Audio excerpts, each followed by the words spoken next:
പരിശുദ്ധ റമദാൻ ബന്നെങ്കിൽ പോലും ഒരാൾ സകാത്ത് കൊടുക്കുന്നതിന് പോലും ഇപ്പൊ ഫോട്ടോ എടുപ്പാട്ടോട് കൊണ്ട് സ്റ്റേറ്റസിൽ വെക്കണം.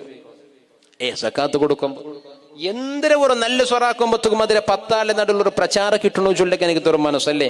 രക്തദാന ശിബിരത്തിൽ ചോര കൊടുക്കണു പോയിര്, അല്ലെങ്കിൽ ഹോസ്പിറ്റലിൽ ഒരാൾ എമർജൻസി ഒരു ആക്സിഡന്റിൽ പെട്ടിട്ട് ICU കിടന്നിട്ട് ചോര വേണു ചൊന്തു ഓടിപ്പോയിട്ട് എന്റെ ബാലകാരന്മാർ ഓനെ ചട്ടിയുടെ കൈമേലാക്കിടുന്നൊരു ഫോട്ടോ, ഇഞ്ചക്ഷൻ കുത്തുന്നൊരു ഫോട്ടോ, ആ ബോളിലെ പ്രസ് ആക്കിടുന്നൊരു ഫോട്ടോ എല്ലാം കൊടുത്തിട്ട് ലാസ്റ്റ് എഞ്ചി തേച്ചിട്ട് ഒരു ആപ്പിൾ തിന്നിരുന്നൊരു ഫോട്ടോ, ഒരു 10 പോണിഞ്ചിന്നാൾ കൊണ്ട് സ്റ്റേറ്റസിലെ ദെയ്ത്ത്. പിന്നെ എന്റെ ചോര കൊടുത്തരാണ്, പിന്നെ അവന്റെ കൊസിയാക്ക് പോയിട്ടുണ്ടെങ്കിൽ വേണ്ടി ഒരു മൊമെന്റും കൊടുത്തരാറ് കൊടുക്കും, പിന്നെ ഒരു സർട്ടിഫിക്കറ്റും കൊടുത്തരാറ്.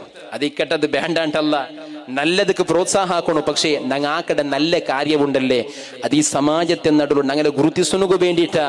ഞങ്ങൾ ഒരു വലിയ ഒരാള് ഈ സമാജത്തെ സേവയാക്കി കണിക്കത്തെ ഒരാള് ചൊല്ലെ പേരുകും പ്രശസ്തിക്ക് വേണ്ടിയിട്ടാവണക്ക് തീരാ. അത് ആത്മാർത്ഥമായിട്ട് ഇത് അള്ളാഹുക്ക് വേണ്ടി, ഇത് റബ്ബുക്ക് വേണ്ടി, അള്ളാഹുണക്ക് തന്നെ ആയുസ് എന്റെ സമ്പത്ത് അള്ളാഹുടെ പൊരുത്തத்துக்கு വേണ്ടി കണ്ടെങ്കിൽ അള്ളാഹു സ്വീകരിക്കടാ ചൊല്ലതിരെ ഏറ്റവും വലിയ ഒരു ഉദാഹരണമാണ് നൗഷാദ് ഹാജിയുടെ മരണം. അവസാനം മരിക്കേണ്ട സമയത്തിൽ പോലും, അവസാനം മരണപ്പെട്ടത് പോലും 2 ഗಂಟೆ 3 ಗಂಟೆ ആയിരൂള കഴിഞ്ഞ ജാവല് കിടക്കുമ്പോത്തും സുബൈഗഞ്ചിട്ട് ഒരു സംസ്ഥയുടെ ഒരു മീറ്റിംഗ് വേണ്ടി പോകേണ്ട. സുബ്ഹാനല്ലാഹ്, ഏത് സംസ്ഥ?